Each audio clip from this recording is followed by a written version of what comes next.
সকাল সকাল ঘুম থেকে উঠেই তো অফিসে চলে আসলাম। আমার অফিস মানেই কিন্তু আমার রান্নাঘর, আর রান্নাঘরেই তো সকালটা শুরু হয়, তাহলে তো এটা অফিসই, তাই না? সকালে উঠে তো প্রথম টেনশনটা রান্না নিয়েই শুরু হয়, কি রান্না করবে এটা নিয়ে। তো আজ আমি পাঙ্গাস মাছ রান্না করব। পাঙ্গাস আমাদের প্রিয় মাছ, অনেক পছন্দ করি আমরা পাঙ্গাস। আমরা হাজবেন্ড ওয়াইফ দুইজনই পাঙ্গাস পছন্দ করি। তো পাঙ্গাস মাছটা আমি কিন্তু খুব ভালোভাবেই ভুনা করতে পারি, সেটাই আপনাদেরকে আমি দেখাচ্ছি আজ ভিডিওতে আমি কিভাবে পাঙ্গাস মাছটা ভুনা করি। এখানে আমি মশলাটা ভালোভাবে পানি দিয়ে দিয়ে কষিয়ে নিব। আমি খুবই অল্প মশলা দিয়ে রান্না করি সব রান্না। এখানে শুধু রসুন, পেঁয়াজ বাটা আর মরিচের গুঁড়া, লবণ, হলুদ এগুলোই আছে। আর এগুলো ভালোভাবে পানি দিয়ে দিয়ে অনেক সময় নিয়ে কষিয়ে নিয়েছি।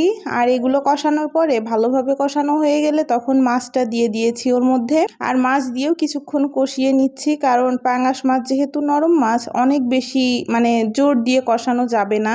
একটু হালকাভাবেই নেড়ে নেড়ে কষাচ্ছি, যেহেতু এখানে আমার শুধু পেটের সাইডের মাছগুলো আছে। এগুলো তো তেল তেল আর নরম মাছ, এগুলো বেশিক্ষণ আসলে জোর দিয়ে কষানো যায় না। তো যাই হোক, কষানো হয়ে গিয়েছে। এবার ঝোলের পানি দিয়ে দিয়েছি। আমি পানি দিয়ে একটু ঢেকে দিয়ে যখন পানিটা শুকিয়ে এসেছে, তখন আমি কিন্তু রান্নার শেষে যে কোনো ভুনা তরকারিতে জিরে গুঁড়ো আর গরম মশলা গুঁড়ো দিয়ে, এই যে আমার রান্নার ফাইনাল লুক।